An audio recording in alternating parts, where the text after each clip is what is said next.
Here's the scenario. You just landed at LF Wade International Airport in the country of Bermuda and are ready to start your adventure on the beautiful island.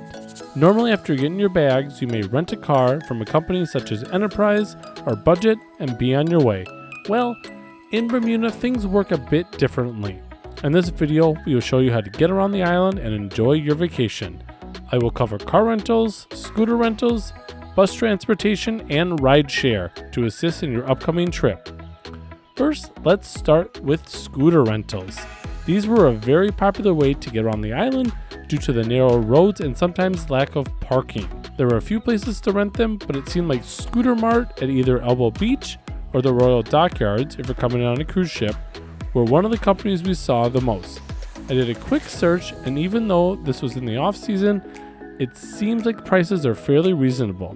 This was not the way that we got around the island since we had a toddler, but if you are single or a couple, it might be your best bet. There are car rental companies on the island, such as Bermuda Car Rentals. These aren't your normal rental cars that we're used to seeing in the States or overseas. These are electric cars. They offer a little more space than the scooters we talked about, but that space is going to come at a cost. If you are a family, they had options we saw that could seat 3 people.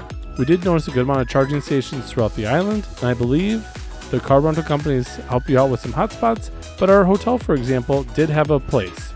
Now the other options are your taxis or your ride shares. There are taxis on the island, but be warned, they do not all take credit cards. Bermuda does take US money, but it may use all of your cash. The only time that we used a taxi was to and from the airport. The cab to our hotel from the airport was about $60. The only reason that we use a taxi for this is they suggest not bringing your luggage on the bus just due to space. There is a rideshare app similar to Uber called Hitch. We did not use this app, but from what I could tell, it works about the same. Now to the method of transportation that we use the most, the bus. The system seemed a bit confusing when we were here stateside, but once we got to Bermuda, it was pretty easy to learn. First, let's talk about the cost. You can purchase single ride tickets, day, week, month, and even 3-month passes. There are also booklets you can purchase for up to 15 rides. We purchased a week-long pass due to the length of our time on the island and just ease of our trip. The route map is broken up into zones, so if you're here for a shorter amount of time, then the booklets might be the best fit for your trip. For example, if you're traveling from the main Hamilton bus station to the aquarium, that's only 3 zones.